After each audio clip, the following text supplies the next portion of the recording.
सावन महीने के शुक्ल पक्ष की पंचमी तिथि को नाग पंचमी का त्योहार मनाया जाता है और कहीं कहीं पर यह त्योहार सावन महीने के कृष्ण पंचमी को भी मनाया जाता है।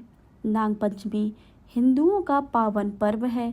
इस दिन महिलाएं नाग देवता की पूजा करती हैं और नाग देवता को भोग लगाती हैं। ज्योतिषी के अनुसार नाग पंचमी तिथि के स्वामी नाग हैं, इसलिए नाग पंचमी के दिन आटे में हल्दी मिलाकर नाग बनाएं और उस नाग देवता की पूजन करना चाहिए। सुगंधित पुष्प और दूध सर्पों को बहुत प्रिय होता है, इसलिए आज के दिन यह सभी वस्तुएं नाग देवता को अर्पित की जाती हैं और व्रत के दिन नाग पंचमी की कहानी भी सुनी जाती है।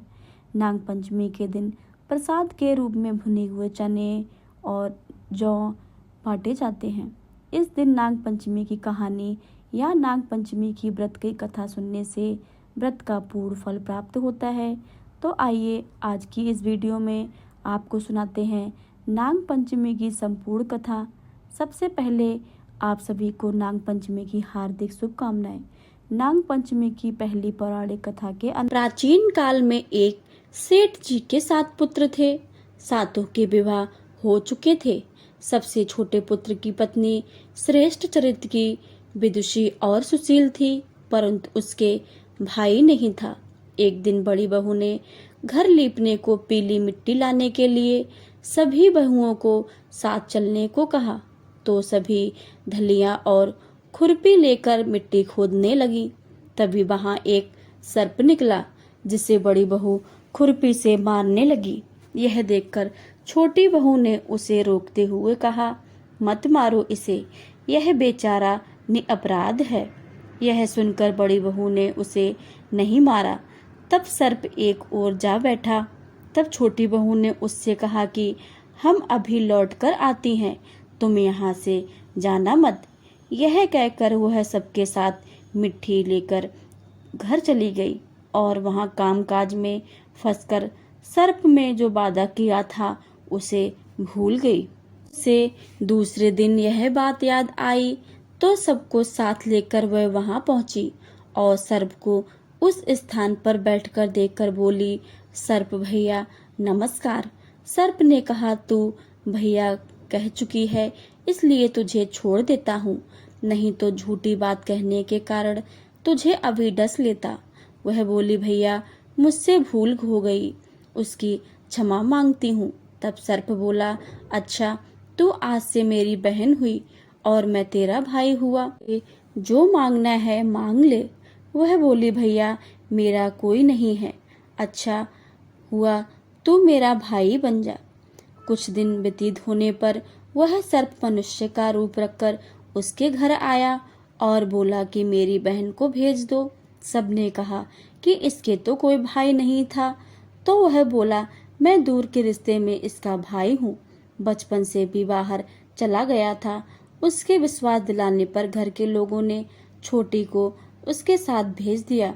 उसने मार्ग में बताया कि मैं वही सर्प हूँ, इसलिए तू डरना नहीं और जहाँ चलने में कठिनाई हो वह मेरी पूंछ पकड़ लेना। ने कहे अनुसार ही किया और इस प्रकार वह उसके घर पहुँच गई। वहाँ के धन ऐश्वर्य को देखकर वह चकित हो गई। एक दिन सर्प की माता ने उससे कहा, मैं एक काम से बाहर जा रही हूँ, तू अपने भाई को ठंडा दूध पिला देना। उसे यह बात ध्यान न रही। उसने गर्म दूध पिला दिया, जिससे उसका मुंह बेहतर जल गया। वह देखकर सर्प की माता बहुत क्रोधित हुई, परंतु सर्प के समझाने पर शांत हो गई। तब सर्प ने कहा कि बहन को अब उसके घर भेज देना चाहिए। तब सर्प और उसके पिता ने उसे बहुत सा सोना, चांदी, जवाहरात, वस्त्र, आभूषण आदि देकर उसके घर पहुंचा दिया। इतना ढेर सारा धन देखकर बड़ी बहू ने ईर्ष्या से कहा, भाई तो तेरा बड़ा ही धनवान है, तुझे तो उससे और भी धन लाना चाहिए। सर्प ने यह वचन सुन लिया तो सब वस्तुएं सोने की लाकर दे दी। यह देखकर बड़ी बहू ने कहा, इन्हें झाड़ने की झाड़ू से सोने की होनी चाहिए। तब सर्प ने झाड़ू को भी सोना बना दिया। ने छोटी बहू को हीरा मणियों का एक अद्भुत हार दिया। उसकी प्रशंसा उस देश की रानी ने भी सुनी और वह राजा से बोली कि सेठ की छोटी बहू का हार यहाँ आना चाहिए। राजा ने मंत्री को हुक्म दिया कि उससे वह हार लाकर शीघ्र उपस्थित करो। मंत्री ने सेठ जी से जाकर कहा कि महारानी जी छोटी बहू का हार पहनेंगी, वह उसे लेकर मुझे दे दो। सेठ जी ने डर के कारण छोटी बहू से हार मांगकर दे दिया। छोटी बहू को यह बात बहुत ही बुरी लगी। उसने अपने सर्प भाई को याद किया और आने की प्रार्थना की। भैया, रानी ने मेरा हार छीन लिया है, तुम कुछ ऐसा करो जब वह हार उसके गले में रहे तब तक के लिए सर्प बनकर रहे, और जब मुझे लौटा दे तब हीरे और मणियों का हो जाए। सर्प ने ठीक वैसा ही किया।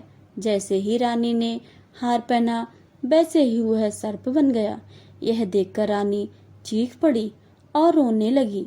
यह देखकर राजा ने सेठ के पास खबर भेजी कि छोटी बहू को तुरंत भेजो। सेठ जी डर गए कि राजा ने जाने क्या करेगा। वे स्वयं छोटी बहू को साथ लेकर उपस्थित हुए। राजा ने छोटी बहू से पूछा, तूने क्या जादू किया है? मैं तुझे दंड दूंगा। छोटी बहू बोली, राजन, भ्रष्टता क्षमा कीजिए, यह मेरा हार ऐसा ही है। यह हार मेरे गले में हीरों और मणियों का रहता है और दूसरे के गले में सर्प बन जाता है। यह सुनकर राजा ने वह सर्प बना हार उसे देकर कहा, अभी पहनकर दिखाओ। छोटी बहू ने जैसे ही उसे पहना से ही हीरो मणियों का हो गया। यह देखकर राजा को उसकी बात का विश्वास हो गया और उसने प्रसन्न होकर उसे बहुत सी मुद्राएं भी पुरस्कार में दी।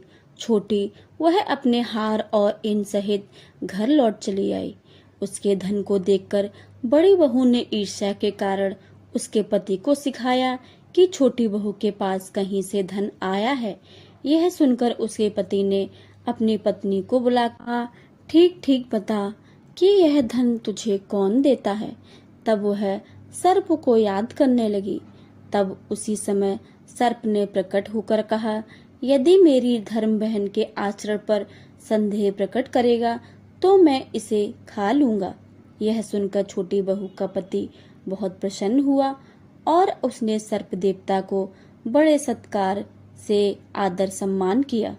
उसी दिन से नाग पंचमी का त्योहार मनाया जाता है और स्त्रियां सर्प को भाई मानकर उनकी पूजा करती हैं।